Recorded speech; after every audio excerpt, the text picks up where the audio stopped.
Chapter 3, Pale and Lovely.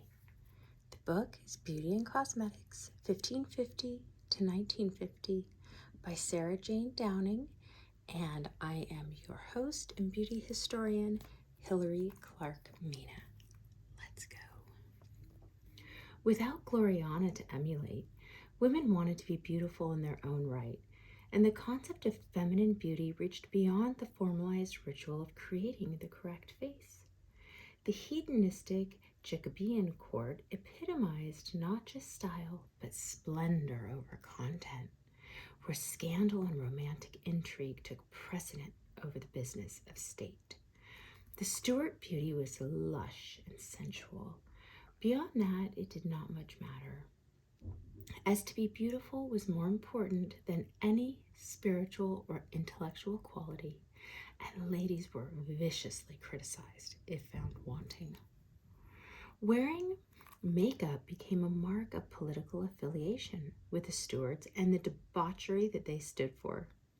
Even James I's male followers wore makeup to the point of femininity, so much that they were characterized in a contemporary ballad as a brace of painted creatures to be at his hand, and be drunk in a new tavern till he be not able to stand. Writing in 1613, in a strange footpost, Anthony Nixon asserts that it's a rare face if it be not painted, especially in this city, which was sternly regarded as a school of vanity. The poet Richard Cronshaw was one of the growing number of men who bemoaned that their sweethearts took too long getting ready. He was not without some justification, as it had become fashionable to spend most of the day performing the toilette or the lever. After the custom of Louis XIV, who granted audience to his most favorite courtiers and diplomats, whilst he was dressing, the dressing room became a fashionable lady's first choice for entertaining her friends. I mean, who doesn't love to have a dressing room where you can have like champagne and cocktails with your girlfriends while you get ready? It sounds heavenly, doesn't it? Well, rather than let them see her sans maquillage, she would show that she was fashionably dressed in dishabille, in her petticoats, meaning, disheveled, if you would, disheveled, in her petticoats, with stays undone to show an ample amount of plump white bosom. All that was on display was painted with ceruse to match the translucent white of the face, and the pertness of the bosom was emphasized by a tracery of blue veins drawn in imitation of the transparency of youthful skin. More mature women, unwilling to expose as much, would instead paint faint trails of blue across the temples or forehead to create the illusion. So let's think about that for a moment. They were using so much white paint that they felt that they were at risk of not looking as human or not as youthful. So they actually had blue pencils, and they would draw veins on top of the white paint so that it would give the appearance that their skin was naturally that porcelain. It's quite fascinating. Now, it was also the perfect excuse to show off her valuable Venetian mirror and silver toilet made up of combs, scent canisters, and variously sized boxes for cosmetics. The tabletop mirror became the must-have accessory of the Stuart lady, who, for the first time, had a dedicated dressing table where she could lay out her cosmetics and hair accessories as status symbols. Elizabethan mirrors had generally been small, like a handbag-sized mirror, and available only to the wealthy, who wore them attached to the girdle, or for gentlemen, jauntily tucked into the hatband. Members of the lower orders had to make do with a peak and a pail of water to tidy their hair, and just as well as, according to Stubbs, remember him, looking glasses were, quote, the devil's bellows, wherewith he bloweth the blast of pride into our hearts. In the cities, makeup or painting had become part of the fashionable lady's daily routine, and her dressing table, as described by Ralph Knevet in Rodin and Iris in 1631, was very crowded. Here's his little ditty. Water she hath to make her face shine, confections eke to clarify her skin, lip salve and cloths of a rich scarlet dye, she hath which to her cheeks she doth apply, ointment wherewith she sprinkles o'er her face, and lustrifies her beauty's dying grace. Lovely.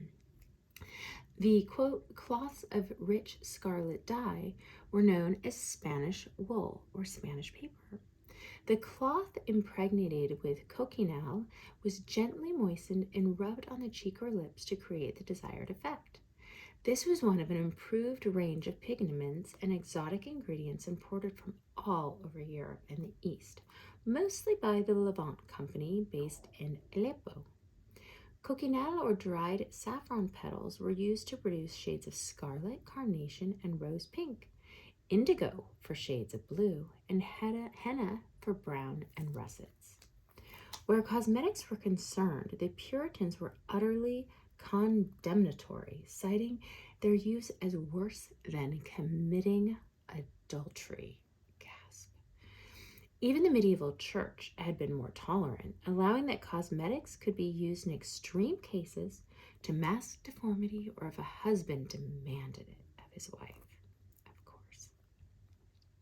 Although the Elizabethan Parliament had framed laws about clothes and jewelry, it took the self-righteous Puritans of the Long Parliament to frame a cosmetics ban. On June 7th, 1650, Parliament ordered, quote, an act against the vice of painting and wearing black patches and immodest dresses of women to be read on Friday morning next. Even so, it did not get very far, as it is not mentioned again in the journals of the House of Commons. Whatever impact it may have had did not last. In his diary entry for May 11th, 1654, John Evelyn wrote, quote, I now observed how the women began to paint themselves again, formerly a most horrible thing and only used by prostitutes. Generally, the royalist cavaliers and their ladies, in keeping with the court, would adorn and indulge themselves with any available luxury, while the Roundheads remained dour in their simplicity. This was not always the case, however, as is demonstrated in several letters between two ladies, wherein the lawfulness and the unlawfulness of artificial beauty in point of conscience are nicely debated. That was a paper that was written. Let me read that again.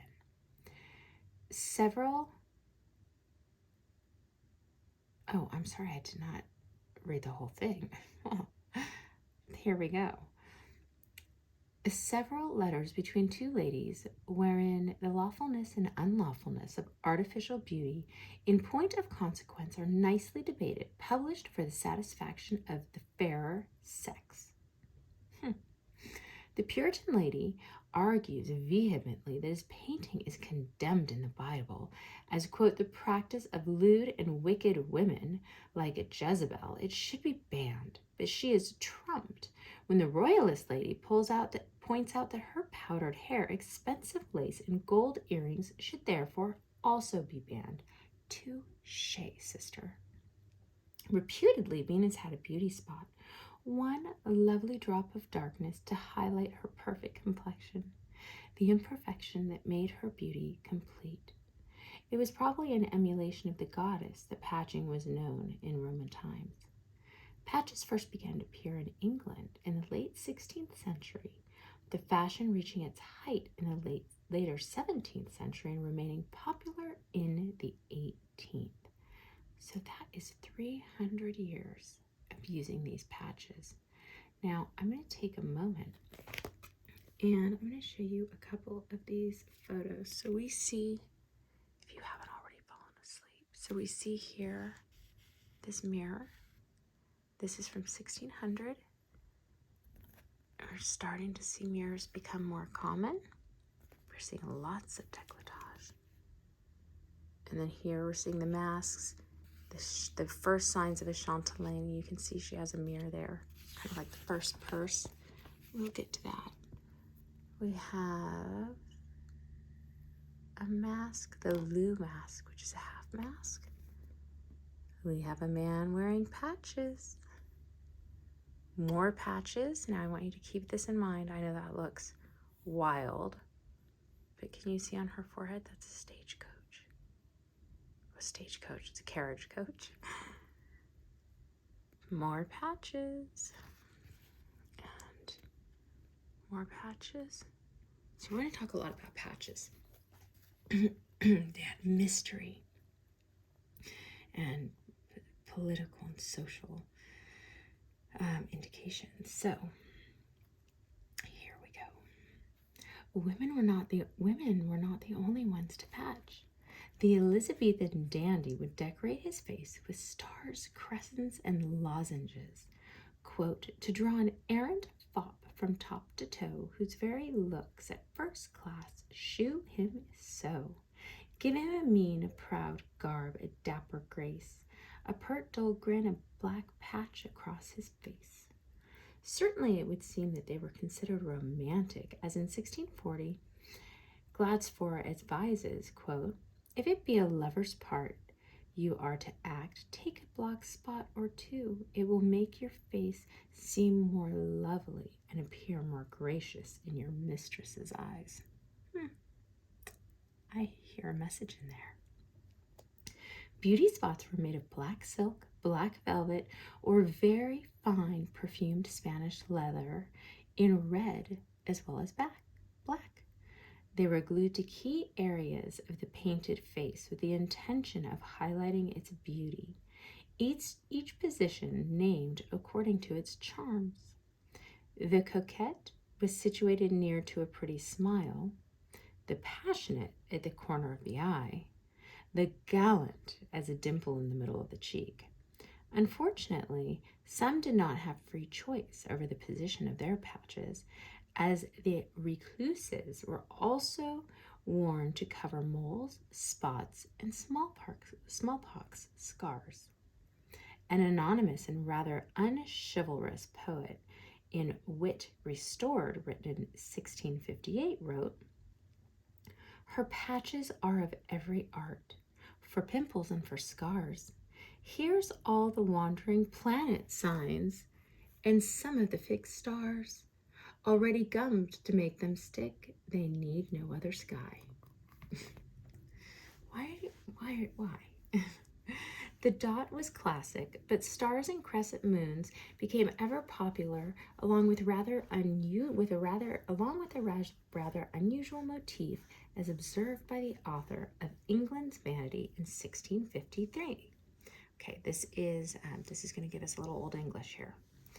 Methinks the mourning coach in horses all in black, and playing on their forehead stands readily harnessed to whirl them to Archeon, though I pity poor Charon for the darkness of the night, since the moon on the cheek is all in eclipse, and the poor stars on the temples are clouded in sables, and no comfort left him but the lozenges on the chin, which, if he please, he may pick off for his cold. It's interesting. So what we're talking about here is the Coach and Horses patch, 1650, as patches also had to hide a multiple of sins. Some were incredibly large, especially because of smallpox. Okay, and this is something that's interesting. Ladies, we're reading the photo details here. This is from the 1640s, and it says, ladies often became so addicted to patches that they applied what the satirists considered to be too many. As mouche is French for fly, it seems that they thought that they dotted the face and bosom like a plague of flies. Oh boy, they're always so mean. Poking fun. And here we continue. As this period At this period, the vogue for patching was on the rise, and in The Artificial Changeling, written in 1653, Bulwer complains that where one patch would make a beauty remarkable, ladies fill their visage full of them, varied into all manner of shapes. But the most extreme condemnation came in tract by R. Smith entitled A Wonder of Wonders, or a metamorphosis of fair faces voluntarily transformed into foul visage, or an invective against the black spotted faces by a well wheelier to modest matrons and virgins. Okay, let's read this. He wrote this in 1662, and he wrote, Hell gate is open day and night, for such as in black spots delight. If pride their faces spotted make, for pride then hell their souls will take. If folly be the cause of it, let simple fools then learn more wit. Black spots and patches on the face to sober women bringing disgrace. Lewd harlots by such spots are known. With the glamour of the Restoration bringing exciting new social opportunities in London, especially the theater, there was an unprecedented demand for cosmetics of all kinds. As Samuel Butler noted in 1660, not 10 among 1,000 were their own complexions nor their hair. Ceruse was still the most usual face paint, and the best and purest coming from Venice. But in 1661, one of the first papers presented to the new Royal Society, Sir Robert Moray presented plans for his new production method.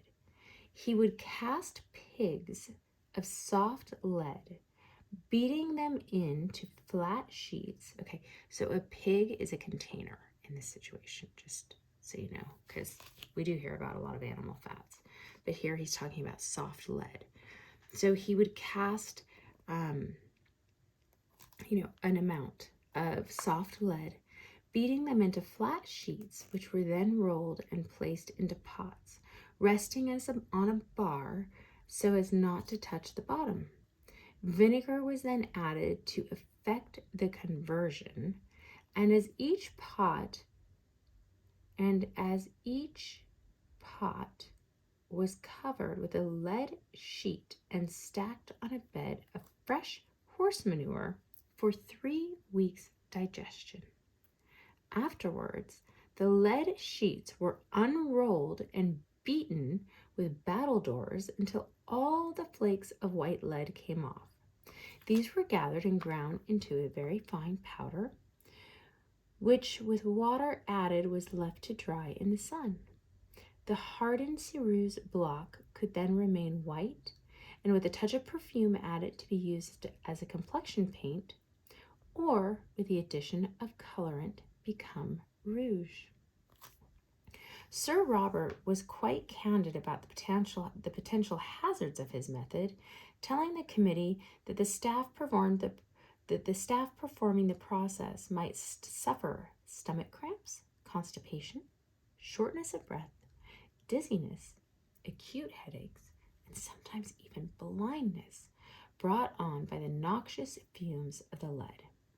Yet, still no connection was made with the idea that if it was dangerous to inhale the fumes, it might be dangerous to apply to large areas of the skin on a daily basis. Samuel Pepys was not impressed by makeup.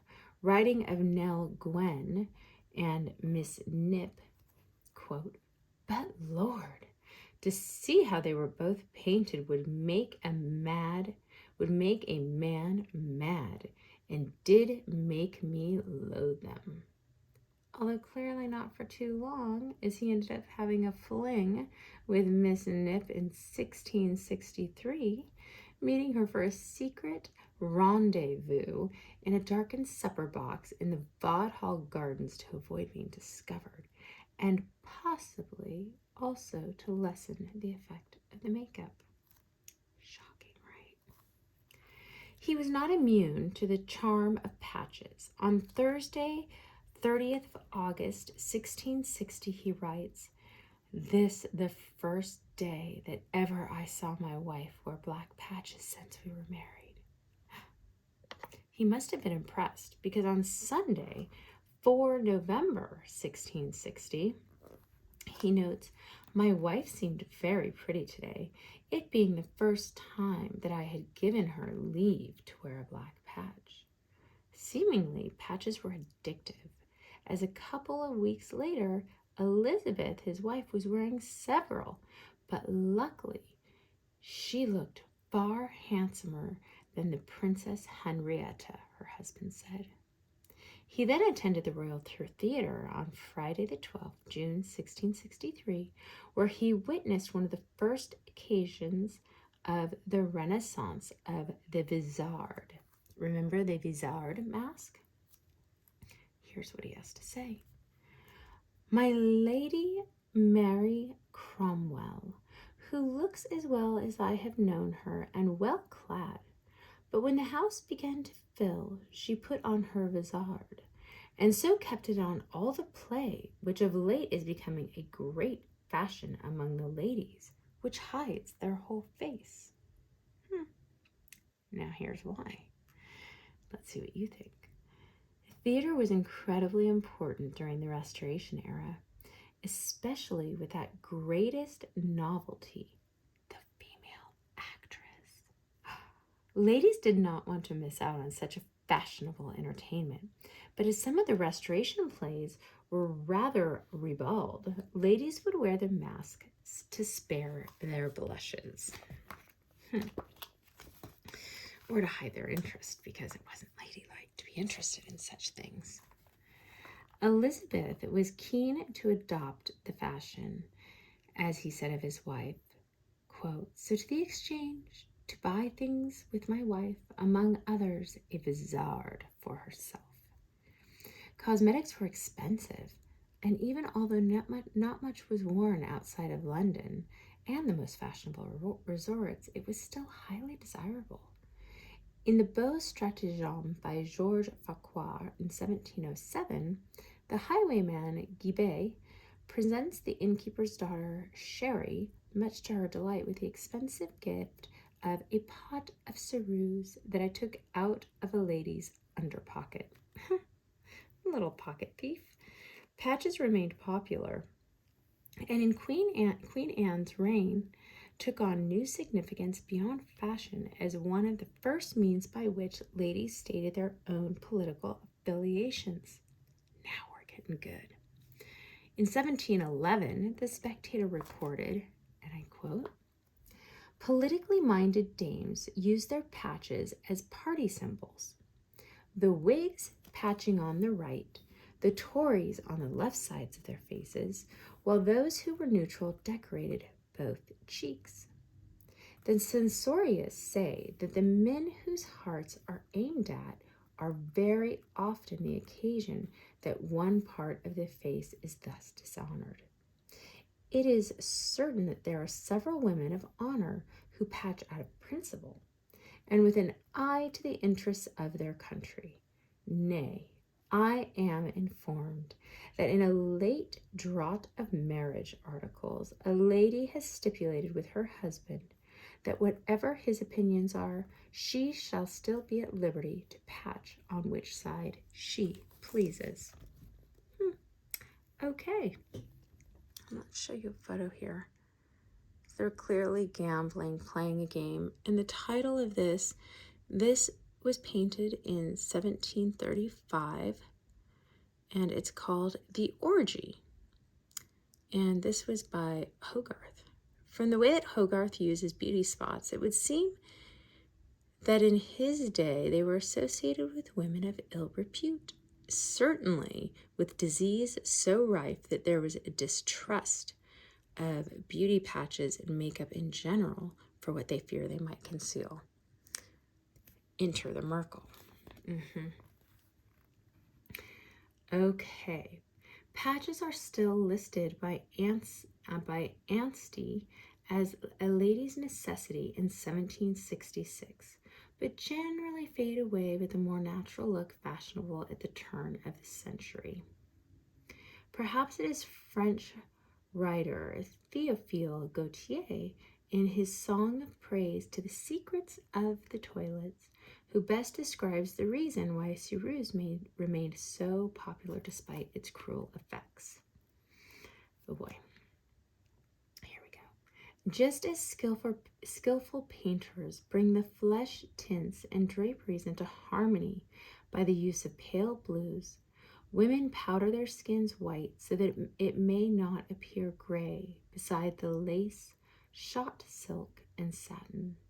By this means, they give their toilet a unity of tone, which is preferable to that juxtaposition of white and yellow and pink, the natural colors of the purest skin.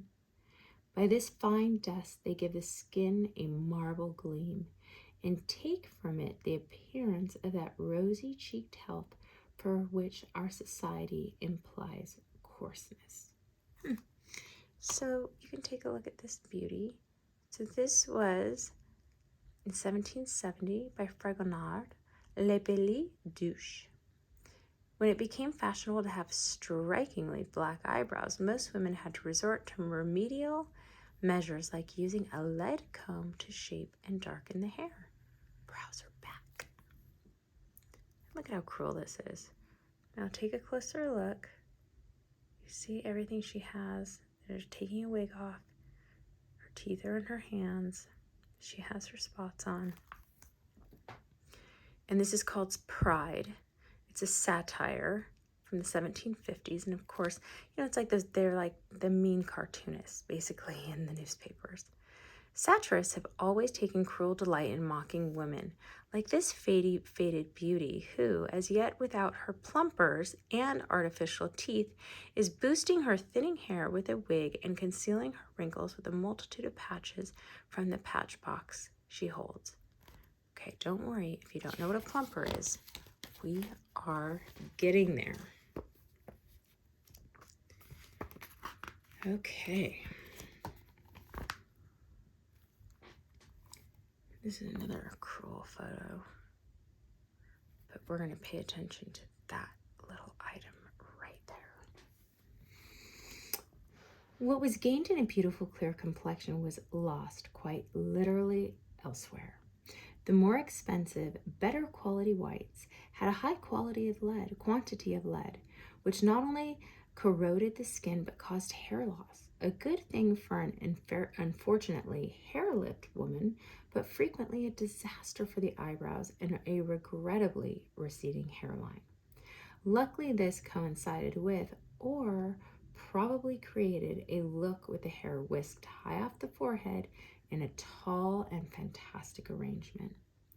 Eyebrows were more difficult to disguise, especially when fashion decreed a desire for black eyebrows, which were shaped and blackened with a lead comb.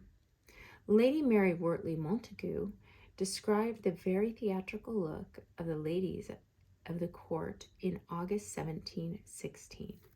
She said, "All the women have literally rosy cheeks, snowy foreheads and bosoms, jet eyebrows, and scarlet lips, to which they generally add coal-black hair. These perfections have a very fine effect by candlelight." As early as 1703, an ingenious solution was found.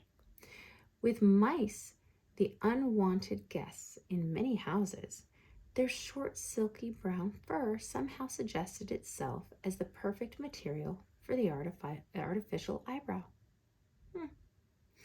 Mouse hide was cut to the desired shape and glued in place, often a little higher than the natural eyebrow.